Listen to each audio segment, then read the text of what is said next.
এইবার ৩ শুভ যোগে পালিত হবে নির্জলা একাদশী। জানুন তারিখসহ সমস্ত খুঁটিনাটি এই ভিডিওতে। ওম সাই রাম। নমস্কার দর্শক বন্ধুরা, আমি অ্যাস্ট্রোলজার শ্রী ঘোষ। আপনারা দেখছেন অ্যাস্ট্রো টিভি।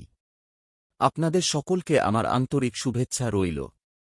সারা বছরে যে ২৪টি একাদশী পালিত হয় তার মধ্যে সবচেয়ে কঠিন হল নির্জলা একাদশী ব্রত।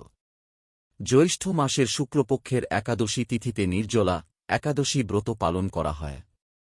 চলতি বছর ১৮ জুন নির্জলা একাদশী পালিত হবে। পঞ্জিকা অনুযায়ী এদিন অত্যন্ত শুভ যোগ তৈরি হচ্ছে। এই একাদশী ব্রত পালন করলে বিষ্ণুর আশীর্বাদ পাওয়া যায়। ভীষণ গ্রীষ্মে নির্জলা থেকে এই একাদশী ব্রত পালন করা হয়। এ কারণে একে সবচেয়ে কঠিন একাদশী ব্রত হিসেবে চিহ্নিত করা হয়েছে।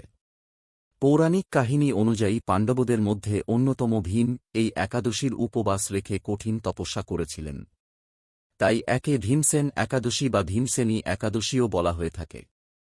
নির্জলা একাদশীর তারিখ, পুজোর শুভক্ষণ, পালনের সময় ও মাহাত্ম্য সম্পর্কে এখানে বিস্তারিত বলা হয়েছে। জ্যৈষ্ঠ মাসের শুক্লপক্ষের একাদশী তিথি শুরু ১৭ জুন ভোর ৪:৪৩ মিনিটে। জ্যৈষ্ঠ মাসের শুক্লপক্ষের একাদশী তিথি সমাপ্ত ১৮ জুন সকাল ৭:২৮ মিনিটে। পঞ্জিকা অনুযায়ী ১৮ জুন নির্জলা একাদশী পালিত হবে। ব্রতভঙ্গের সময় ১৯ জুন ভোর ৫:২৪ মিনিট থেকে সকাল ৭:২৮ মিনিট পর্যন্ত। শুভ যোগে নির্জলা একাদশী। এবছর নির্জলা একাদশীতে একাধিক শুভ যোগ তৈরি হচ্ছে। এদিন স্বাতী নক্ষত্র ও বিশাখা নক্ষত্রের প্রভাব থাকবে।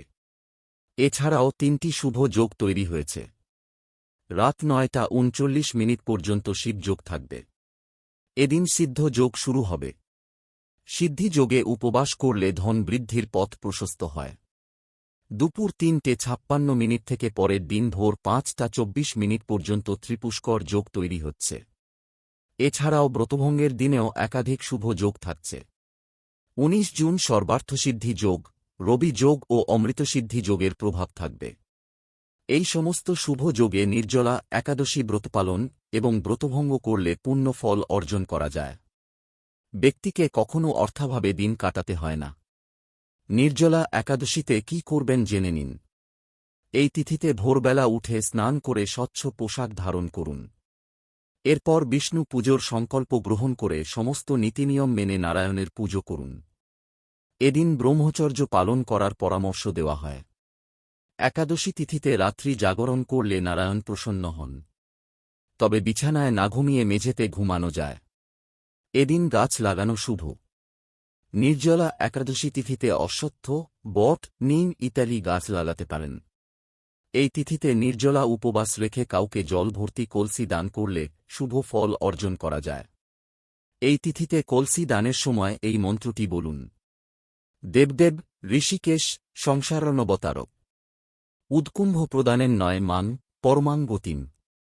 নির্জলা একাদশীতে অশ্বত্থ গাছের পুজো ও জল নিবেদন করুন। এদিন গৌ দান ছাড়াও জল, ছাতা, জুতো দান করা শুভ। নির্জলা একাদশীতে কি করবেন না। এই তিথিতে ভুলেও কালো বস্ত্র ধারণ করবেন না। এদিন ভাত বা চালের কোনো বস্তু খাবেন না। এই তিথিতে নুন খেতে নেই। মনে করা হয় এই একাদশীতে নুন খেলে একাদশী ব্রত ও বৃহস্পতিবারের পুণ্যফল নষ্ট হয়। একাদশীতে তুলসী স্পর্শ বা তাতে জল নিবেদন করবেন না, কারণ এদিন তুলসীয় ব্রত পালন করেন। তামসিক ভোজন, মদ্যপান ত্যাগ করুন। এই তিথিতে ঘর ঝাঁট দেওয়া বা মোছাও নিষিদ্ধ, কারণ তার ফলে ব্যক্তি সূক্ষ্ম জীব হত্যার অংশীদার হয়। একাদশী তিথিতে চুল কাটতে নেই। এই বিষয়ে কোনো প্রশ্ন থাকলে অবশ্যই কমেন্ট করবেন, লাইক করবেন, শেয়ার করবেন ও অ্যাস্ট্রো টিভি চ্যানেলকে সাবস্ক্রাইব করে রাখবেন পরবর্তী ভিডিওগুলোর আপডেট পাওয়ার জন্য। তাহলে বন্ধুরা, ভিডিওটি শেষ পর্যন্ত দেখার জন্য সবাইকে অনেক অনেক ধন্যবাদ। ঈশ্বর আপনার মঙ্গল করুক। আপনারা সুস্থ থাকুন, ভালো থাকুন। আবার দেখা হবে এই চ্যানেলে। ধন্যবাদ।